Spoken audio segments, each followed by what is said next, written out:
Hello everyone, this is Deepika Meghwal. स्वागत है आपका हिल टुगेदर 2025 के अंदर। आज का सवाल क्या है नर्सिंग ऑफिसर संदीप जी का, और संदीप जी का सवाल है आपका रीनल एक्सपांड क्या होता है। तो आइए हम बात करते हैं रीनल एक्सपांड के बारे में। रीनल एक्सपांड को समझने के लिए हम पहले इसको पीछे से पढ़ना शुरू करेंगे। पहला वर्ड क्या दे रखा है आपका? एक्सपांड। एक्सपांड का मतलब होता है विस्तार होना या फिर एनलार्जमेंट होना। किसी भी चीज़ का एनलार्जमेंट हो रहा है, और यहाँ पे एनलार्जमेंट किसका हो रहा है? आपके रीनल का हो रहा है, यानी कि किडनी की हम बात कर रहे हैं यहाँ पे। तो किडनी का किसी भी कारण से एनलार्जमेंट होना या साइज का बढ़ जाना क्या कहलाता है? रीनल एक्सपांड कहलाता है। इसी को हम एक और नाम से जानते हैं, और इसी का नाम है आपका हाइड्रोनेफ्रोसिस। इसी का दूसरा नाम क्या होता है संदीप जी? हाइड्रोनेफ्रोसिस होता है। तो आइए हम बात करते हैं हाइड्रोनेफ्रोसिस की। हाइड्रोनेफ्रोसिस एक्चुअली होता क्या है? तो हाइड्रोनेफ्रोसिस क्या होता है? जब आपकी किडनी होती है, कुछ इस प्रकार देखने को मिलती है किडनी। जब आपकी किडनी होती है, किसी भी कारण से इस पर्टिकुलर जगह पे ऑब्स्ट्रक्शन आ रहा है, क्लियर है, और इस ऑब्स्ट्रक्शन की वजह से यहाँ पे बनने वाला यूरिन बाहर नहीं निकल पा रहा है। इस ऑब्स्ट्रक्शन की वजह से किडनी का कार्य क्या है? यूरिन फॉर्मेशन करना, और यूरिन क्या हो रहा है? बाहर की तरफ नहीं निकल पा रहा है। तो ये यूरिन क्या करेगा? अंदर ही अंदर इकट्ठा होता रहेगा, और जब ये यूरिन एक ही जगह पे इकट्ठा होगा तो ये किडनी को क्या करेगा? स्ट्रेच करेगा, दबाव बनाएगा किडनी के ऊपर, है ना। और स्ट्रेच अगर किडनी को करेगा तो किडनी की साइज क्या हो जाएगी? बढ़ जाएगी। साथ ही साथ पेशेंट को क्या होगा? रीनल एरिया में या फिर फ्लैंक एरिया में क्या होगा? बहुत तेज पेन होगा। क्लियर है। तो इस ऑब्स्ट्रक्शन की वजह से जो यूरिन कलेक्शन बढ़ रहा है, फ्लूइड कलेक्शन जो बढ़ रहा है, इसी पर्टिकुलर कारण की वजह से आपकी किडनी का साइज बढ़ जाता है, और इसी परिस्थिति को हम रीनल एक्सपांड या फिर हाइड्रोनेफ्रोसिस कहते हैं। क्लियर बात है।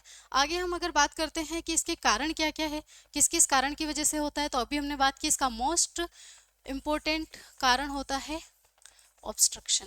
क्या होता है? ऑब्स्ट्रक्शन। ठीक है। ऑब्स्ट्रक्शन कहाँ आ रहा है? फिर से हम बात करते हैं किडनी की। तो ऑब्स्ट्रक्शन कहाँ आ रहा है? पाथवे के अंदर। कहाँ आ रहा है? पाथवे के अंदर, रास्ते के अंदर ऑब्स्ट्रक्शन आ रहा है। यूरिन प्रॉपरली बाहर निकल नहीं पा रहा है। तो ऑब्स्ट्रक्शन किस किस वजह से आ सकता है? इस पर्टिकुलर पाथवे को हम क्या कहते हैं? यूरेटर कहते हैं। सॉरी, इसी पर्टिकुलर एरिया को हम बोलते हैं यूरेटर। क्लियर है। और यूरेटर के अंदर ऑब्स्ट्रक्शन किस किस कारण से आ सकता है? या तो यहाँ पे स्टोन बन जाए, ठीक है, यूरेटर के अंदर स्टोन है, ऑब्स्ट्रक्शन हो गया, यूरिन बाहर नहीं निकल रहा है सर। या फिर यहाँ पे कोई ट्यूमर बन जाए, है ना, ट्यूमर बन गया है, पर्टिकुलर जगह को घेर लिया है, ये ट्यूमर आपका बन गया, और आपका यूरिन जो है बाहर की तरफ नहीं निकल पा रहा है। या फिर यहाँ पर किसी कारण से इंजरी हो जाए, है ना, इंजरी होगी, जैसे कि इस जगह पे आपकी इंजरी हुई, मान लो इंजरी हुई, तो ये पर्टिकुलर जगह क्या हो जाएगी? टूट जाएगी। और आपको पता है कि जो भी सरफेस टूटती है, ब्लड के अंदर प्रेजेंट प्लेटलेट यहाँ पर क्या कर जाती है? ऐड होना शुरू हो जाती है। ठीक है। और ऐड होकर यहाँ पर क्या बना लेगी? वो ब्लड क्लोट बना लेगी, जिसकी वजह से फिर यूरिन पास आउट में, यूरिन पाथवे के अंदर ऑब्स्ट्रक्शन हो जाएगा। क्लियर है। इसके बाद अगर हम बात करें कंजेनाइटल एबनॉर्मलिटी की, कंजेनाइटल एबनॉर्मलिटी के अंदर क्या हो सकता है? किसी का यूटरस ही नैरो है, यूरेटर ही नैरो है, सॉरी।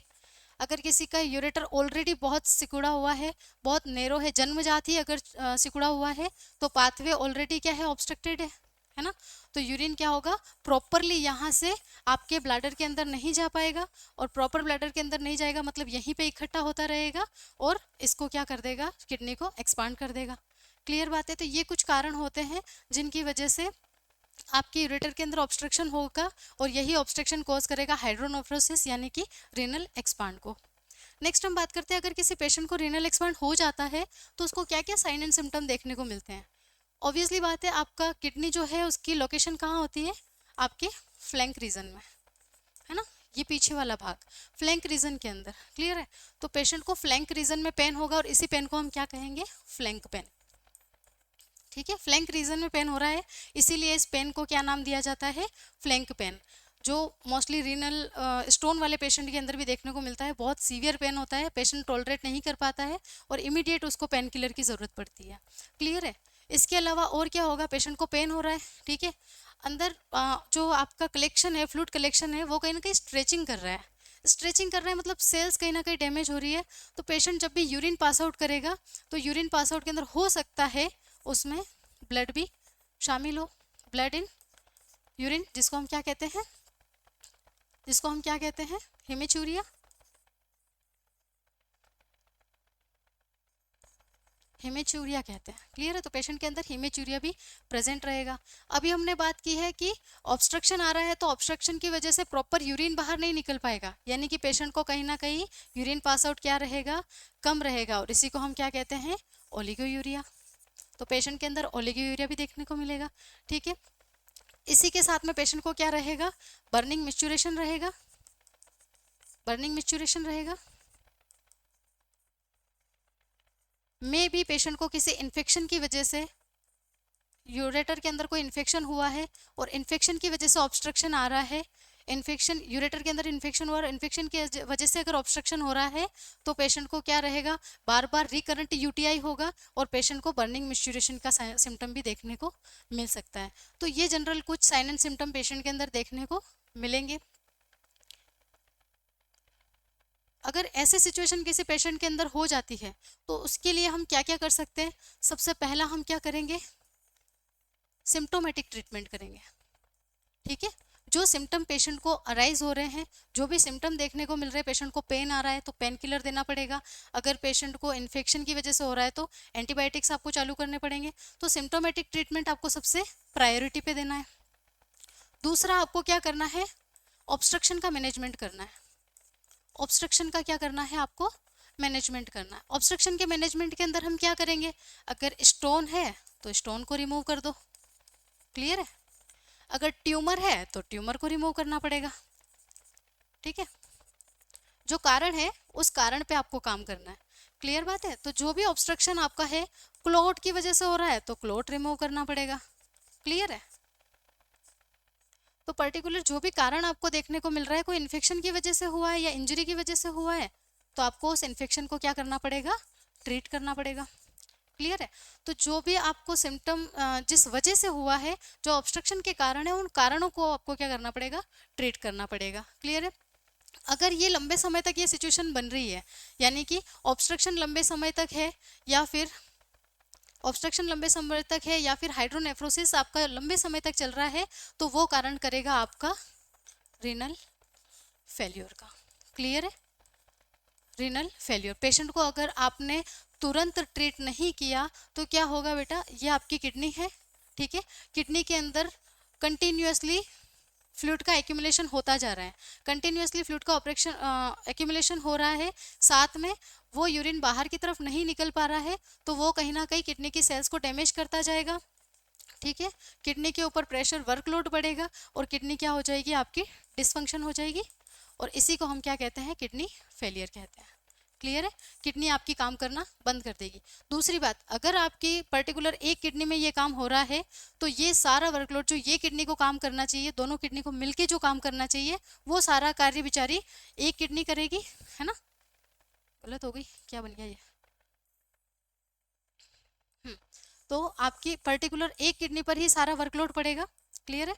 तो कहीं ना कहीं ये किडनी भी धीरे धीरे डैमेज होना शुरू हो जाएगी। जहाँ पर दोनों किडनी बांट कर काम कर रही थी, वो सारा कार्य आप किसी ना किसी एक ही किडनी को करना पड़ रहा है, तो ये किडनी भी धीरे धीरे क्या होने लग जाएगी, आपकी फेलियर होने लग जाएगी। और जब आपको पता है किडनी जब फेलियर होती है, किडनी बॉडी के अंदर ऐसा ऑर्गन होता है, किडनी फेलियर हो रही है तो वो आगे जाके क्या करेगी, आपकी मल्टीपल ऑर्गन फेलियर कर देगी। क्लियर है? आपके हार्ट के ऊपर वर्कलोड बढ़ेगा। ठीक है, आपके लीवर पे वर्कलोड पड़ेगा, आपकी जो अन्य अफेक्टेड किडनी है उसके ऊपर वर्कलोड पड़ेगा। ऐसे करके ये मल्टीपल ऑर्गन, जितने भी ऑर्गन्स हैं, उन सारे ऑर्गन्स को क्या कर देगी, खत्म कर देगी। एक और सिम्टम इसका रह गया बीच में, उसको मैं एक बार डिस्क्राइब कर देती हूँ। जब आपकी किडनी जो होती है ना, एक उसका एक और कार्य होता है, बहुत इंपॉर्टेंट कार्य है इसका, आपका एक हार्मोन रिलीज करती है, ये बहुत अच्छा हार्मोन है। इस हार्मोन का नाम होता है इरिथ्रोपोइटिन। क्या होता है, इरिथ्रोपोइटिन हार्मोन। और ये इरिथ्रोपोइटिन हार्मोन आरबीसी फॉर्मेशन में हेल्प करता है ना। इरिथ्रो वर्ड कहीं ना कहीं आरबीसी के लिए काम में आता है ना, तो ये क्या करता है, आरबीसी फॉर्मेशन करता है। जब आपकी किडनी अफेक्ट करेगी ना बेटा, तो ये कहीं ना कहीं आपके हार्मोन के सिक्रेशन को क्या कर देगी, डिक्रीज कर देगी। और ये हार्मोन सिक्रेशन अगर डिक्रीज हुआ तो आपकी आरबीसी बनना कम हो जाएगी। ठीक है, तो इस पेशेंट की जब भी आप सीबीसी करवाओगे ना, सीबीसी करवाओगे ना, तो उसके अंदर क्या होगा, आरबीसी या आपके हेमेटोक्रेट्स, है ना, हेमेटोक्रेट्स जो होते हैं वो क्या हो जाएंगे, कम देखने को मिलेंगे। क्लियर है। तो ये एक और सिम्टम अपन इसके अंदर शामिल कर लेते हैं कि जब पेशेंट के अंदर रीनल एक्सपांड होता है तो रीनल एक्सपांड के अंदर किडनी अफेक्ट कर रही है, और किडनी अफेक्ट करेगी मतलब वो अपने कार्य प्रॉपर नहीं करेगी, और उसका एक कार्य और क्या होता है, इरिथ्रोपोइटिन हार्मोन को रिलीज करना। जब इरिथ्रोपोइटिन हार्मोन रिलीज नहीं होगा प्रॉपर, तो क्या हो जाएगा, आपकी आरबीसी फॉर्मेशन प्रॉपर नहीं होगा, और पेशेंट के अंदर हेमेटोक्रेट्स और आरबीसी क्या हो जाएगी, कम हो जाएगी। आई थिंक संदीप जी आपको ये अभी तक जितना भी नॉलेज दिया है वो समझ में आया होगा। Thank you so much.